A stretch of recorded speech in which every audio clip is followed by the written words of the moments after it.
Si Jordan Clarkson mag-uumpisa na ang kanyang 2 taong kontratang pinirmahan dati. $28 million sa loob ng 2 taon, matatapos yun sa 2026.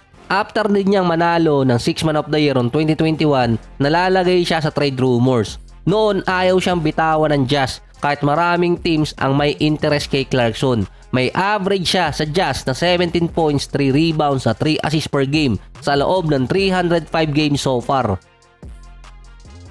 Either nasa starting unit or nasa 6-man position siya. Base sa mga report ngayon, walang teams ang may interest na kumuha kay Clarkson via trade. Ang Jazz meron pang 14 players, 2 doon naka 2-way contract pa. Kulang pa sila ng nasa 2 or 3 player sa lineup. Sa 12 players na nasa main roster, 6 doon ang guards. Hindi pa alam kung isasign ulit nila pabalik si Talen Horton-Tucker. Sa 6 na nasa guard position, 3 doon ang young player. Si Keyonte George, Isaiah Collier at si Cody Williams. Si Keyonte George yung best rookie nakuha nila last season. 13 points, 3 rebounds, 4 assists, 39% sa field at 33% sa 3-point area. Meron 3 young players ang i-develop ang Jazz para sa future ng franchise nila. Sinabi din ni Danny Ainge na naghahanap sila ng star player na babago sa kanilang roster or season. So meron naman silang nakuha dati si Markkanen, kaso gusto nga nila ding i-trade. Hindi pa alam kung bibigyan ng extension. Si Clarkson naman yung pinakamatagal na player ng Jazz, 5 season na, papasok ng ika-6. Ang sinabi din kasing dahilan kung bakit walang team ang may interest kay Clarkson kahit last season 17 points, 3 rebounds at 5 assists per game. Na meron pang 41% sa field, yun nga lang 29% sa 3-point area. Nakalaro lang siya ng 55 games dahil sa injury. Mababa ang efficiency rating ni JC. Kailangan niya muna makabawi next season bago siya ma-trade. Malaki din kasi ang hinihinging value or kapalit ng Jazz para sa kanya. So bakit naman kasi iti-trade si JC? Maganda naman ang nilalaro niya. Ganun kasi ngayon ang ikot ng mga team sa NBA. Walang siguradong player. Since 2022 pa ang issue kay Clarkson dahil sa kanyang stats na mababa yung efficiency.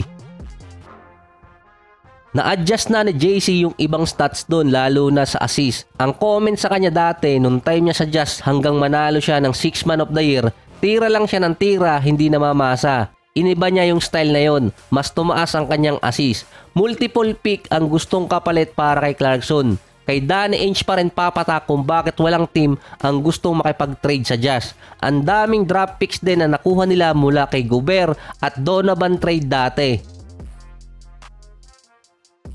Ang Knicks ang team na may last report na may interest kay Clarkson dahil kailangan nila ng pamalit kay Quickley. Pasok si JC sa contract ng Knicks. Sa NBA may market, sa trade, free agency, kahit sa NBA draft. May value ang mga player doon. Kapag si JC nilagay mo sa trade block, may mga teams na mag-i-evaluate ng value niya. Or kahit sinong player ang ilagay mo man kahit sa rumors, matetes agad kung magkano ang presyo ng player sa kahit anong market sa NBA.